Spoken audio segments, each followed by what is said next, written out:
कड़कड़ाती ठंड की सुबह थी।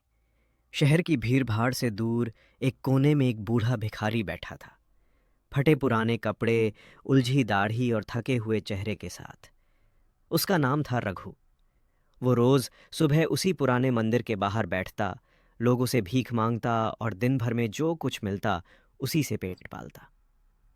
लोग उसे देखकर आगे बढ़ जाते, कुछ सिक्के दे देते, कुछ तिरस्कार भरी निगाहें डालते और कुछ तो उपेक्षा से उसका मजाक भी उड़ाते। पर रघु हमेशा शांत रहता, बिना किसी शिकायत के बैठा रहता, मानो किसी का इंतजार कर रहा हो। एक दिन स्कूल से लौटते समय 10वीं कक्षा का छात्र अंश रघु के पास से गुजरा। उसने रघु को देखा। उसकी आंखों में कुछ अलग था।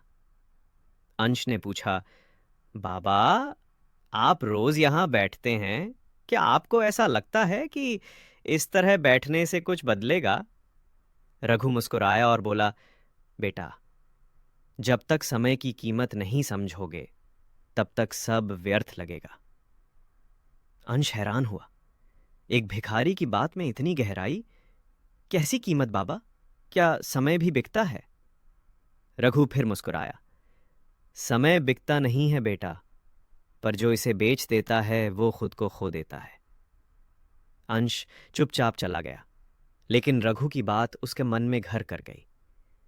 कुछ दिनों बाद अंश ने रघु से फिर बात की। धीरे धीरे दोनों में दोस्ती हो गई। एक दिन अंश ने पूछ ही लिया, बाबा, आप इतने समझदार लगते हो, क्या आप पहले कुछ और थे? रघु की आंखों में आंसू आ गए। उसने सिर झुकाकर कहा, हाँ बेटा, मैं कभी सरकारी इंजीनियर था। अच्छी नौकरी, घर, गाड़ी, परिवार सब था।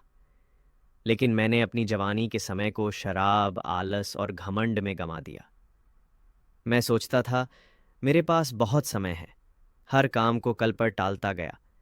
दोस्तों की महफिल, देर रात पार्टियां और दफ्तर से छुट्टी लेना मेरा शौक बन गया।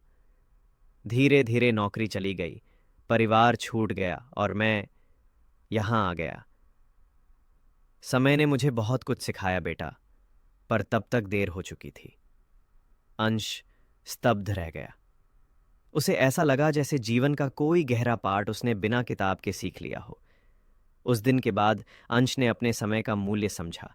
उसने मोबाइल पे समय बर्बाद करना बंद कर दिया, पढ़ाई में ध्यान देने लगा, माता पिता की बातें मानने लगा। धीरे धीरे उसके अंक सुधरने लगे, आत्मविश्वास बढ़ा और वो स्कूल में टॉप 5 में आ गया। एक दिन उसकी माँ ने पूछा, बेटा, अचानक ये बदलाव कैसे आया? अंश ने मुस्कुराकर जवाब दिया, माँ, मैंने एक भिखारी से